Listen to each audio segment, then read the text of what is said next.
May isang boksingero sa Pilipinas na may dalawang apelyido.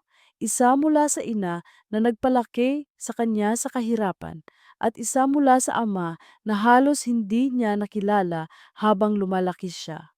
Si Eman Bacosa Pacquiao ay hindi lang basta nagmana ng sikat na apelyido. Pinaghirapan niya ito sa dugo, pawis at 21 taon ng paghihintay. Ito ang kanyang kwento. Kung sinusubaybayan mo ang boxing nitong mga nakaraang taon, malamang nakita mo na ang pangalang ito, Emmanuel Joseph Bacosa Pacquiao. 7 panalo, walang talo, isang draw, 4 na knockout. Hindi masama, di ba? Pero eto ang pinagkaiba ng kwento niya sa karamihan ng mga rising boxer. Habang ang iba ay lumaking nangangarap ng titulo, si Eman ay lumaking nagtatanong kung kikilalanin ba siya ng sarili niyang ama. Kaya po, bata pa lang po, kinakwento na po ng mama ko na papa mo yan, daddy mo yan. Maiintindihan mo kung bakit ang kwento ni Eman ay hindi lang tungkol sa boxing, kundi tungkol sa kapatawaran, pagkakakilanlan, at pagpapatunay na hindi ka hinuhusgahan ng iyong simula. Balikan natin ang taong 2004. Si Manny Pacquiao ay patuloy ng umaakyat sa ranggo ng boxing. Nanalo ng mga titulo, kumikita ng pera at nagiging pambansang bayani. Pero sa isang maliit na lugar ng trabaho sa Maynila, may ibang kwentong nagsisimula. Isang batang babae na nagngangalang Juana Rose Bacosa ang nagtatrabaho bilang waitress nang makilala niya si Manny. Nagkausap, nagkalapit, nagkaroon ng damdamin. At makalipas ang ilang panahon, ipinanganak si Iman. Pero heto ang totoo, hindi nagtagal si Manny. May sarili siyang buhay, sariling pamilya, at sariling karera. At si Joanna, naiwan siyang mag-isa para palakihin si Iman sa Tagum City. Isipin mo ang isang bata na nanunood ng ama niya sa TV, pinapalakpakan ng milyon-milyon habang siya ay nakaupo sa maliit na bahay at nagtatanong kung bakit hindi ito naroroon. Iyan ang naging kabataan ni Eman. Masipag ang kanyang ina, pinrotektahan siya sa mga isyu. Hindi niya kailanman siniraan si Manny. Pinalaki niya ang anak niya sa disiplina, pananampalataya at pagmamahal.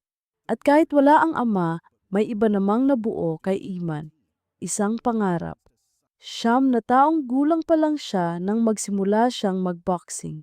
Hindi dahil may nagtulak sa kanya, hindi dahil sa kasikatan. Nagsimula ito nang mapanood niya sa TV ang laban ng ama niya kontra Shane Mosley. At may biglang nag-click sa kanya, nahulog ang loob niya sa boxing. At dito lalo naging kakaiba ang kwento. Ang una niyang laban ay hindi sa magarang gym. Sa Tagum lang, isang lokal na laban. At sino ang kalaban niya?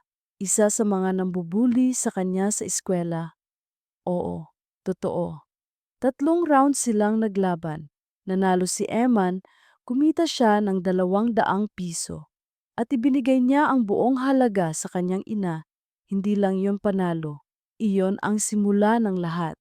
Pero ang panalo sa isang maliit na bayan ay hindi agad gumagawa ng kampyon. At ang paglaking walang ama ay hindi madaling patawarin. Kaya paano nga ba napunta si Iman mula sa 200 pisong laban hanggang sa pagdadala ng apelyidong Pacquiao sa mga profesional na ring sa iba't ibang panig ng mundo? Nagsimula ito sa isang pag-uusap na inabot ng mahigit 1 dekada bago mangyari. Sa loob ng maraming taon, magkatabing umusad ang buhay ni na Eman at Manny.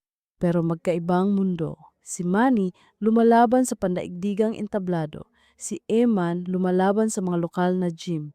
Si Manny kasama ang asawa at mga anak. Si Eman kasama ang ina at amay. At sa totoo lang, walang galit si Eman. Sinabi niya mismo sa mga panayam, naiintindihan niya ang sitwasyon. May responsibilidad ang ama niya. May iba itong pamilya. Naiintindihan niya iyon.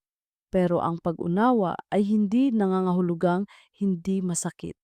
Nang 12 taong gulang si Eman, may malaking desisyong ginawa ang kanyang ina. Lumipat sila sa Japan. Bakit? Dahil kalahating Haponesa si Joanna at gusto niyang bigyan ang anak niya ng mas maayos na buhay, mas magandang edukasyon, mas maraming oportunidad. At higit sa lahat, isang lugar kung saan seryoso siyang makakapag-ensayo.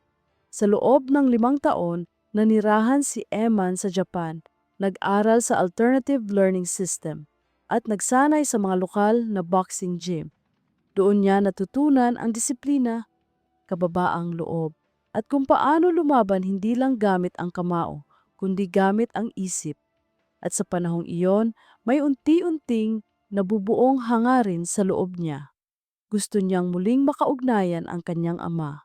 Hindi para sa kasikatan, hindi para sa pera. Gusto niya ng suporta, pagkilala. Gusto niyang marinig ang mga salitang, "Ipinagmamalaki kita." Kaya nang tuluyan na siyang lumapit kay Manny, alam mo ba ang nangyari? Nakinig si Manny. Noong 2022, matapos ang halos 10 taon, nag-usap muli ang mag-ama. At may ginawa si Manny na nagbago ng lahat. Humingi siya ng tawad, humingi siya ng paumanhin dahil wala siya noong mga kaarawan sa mga laban, sa mismong buhay. At si Eman, pinatawad niya ang ama niya. Sinabi niya, "Naiintindihan ko ang sitwasyon mo, Dad. Ang mahalaga ay magkasama na tayo ngayon. Salamat sa pagsuporta mo sa boxing ko." At dito na umikot ang takbo ng kwento. Hindi lang sa salita bumawi si Manny. May ginawa siyang konkretong hakbang. Legal niyang binago ang apelyido ni Eman. Mula noon, hindi na lang siya Bacosa. Siya ay naging Emmanuel Joseph Bacosa Pacquiao. At nang malaman yon ni Eman, pumasok siya sa kwarto at umiyak. Sinabi niya, "Salamat po Lord, hindi ko alam kung nasaan ako kung wala kayo." Hindi lang iyon tungkol sa apelyido. Iyon ay tungkol sa pagkakakilanlan, sa pakiramdam ng pagiging kabilang, pero hindi niya tinanggal ang Bacosa. Dahil ang Bacosa ay simbolo ng kanyang ina, ang babaeng hindi kailanman umalis. Kaya ngayon, sa tuwing papasok siya sa ring, dala niya ang 2 pangalan. Isa mula sa inang nagpalaki sa kanya, isa mula sa amang bumalik. Ngayon, baka iniisip mo, maganda ang kwento, pero marunong ba talaga siyang lumaban? Oo. At ang ginagawa niya ngayon sa ring ay dahilan para makalimutan ng mga tao na anak siya ni Manny at simulang tandaan ang sarili niyang pangalan. Pag-usapan natin ang mga numero. 7 panalo, 8 talo, 1 tabla, 4 na knockout. Hindi lang siya umaasa sa apelyido ng ama. Binubuo niya ang sarili niyang pamana. Lumalala siya sa ilalim ng Manny Pacquiao Promotions. Nagsasanay kasama ang mga veterano tulad nina Buboy Fernandez at Doddy Boy Peñalosa. At sa tuwing papasok siya sa ring, may dala siyang kakaibang enerhiya. Hindi mayabang, hindi pabida, kundi tahimik, disiplinado at gutom sa tagumpay. Sabi nga niya, "Hindi ako si Manny Pacquiao. Ako si Eman Bacosa Pacquiao." Mahalaga ang pagkakaibang iyon dahil alam niya ang bigat ng apelidong dala niya. At sa kabila ng lahat, lumalaban siya hindi para sa crowd, kundi para sa pamilya niya, para sa ina niya, para sa kinabukasan niya. Maganda rin ang relasyon niya kay Jinky Pacquiao. Maayos silang nag-uusap. At ang relasyon niya sa kapatid niyang si Jimuel mas lalo pang maganda. Suportado nila ang isa't isa at balang araw gusto nilang lumaban sa iisang fight card. At ang amain niyang si Sultan, ang lalaking nagpalaki sa kanya, itinuturing niya itong tunay na ama. Hindi perpekto ang buhay ni Eman, pero totoo ito at ito ay kanya. Ilang tao ba ang lumaki na walang ama at hinayaan itong magtakda ng buong buhay nila?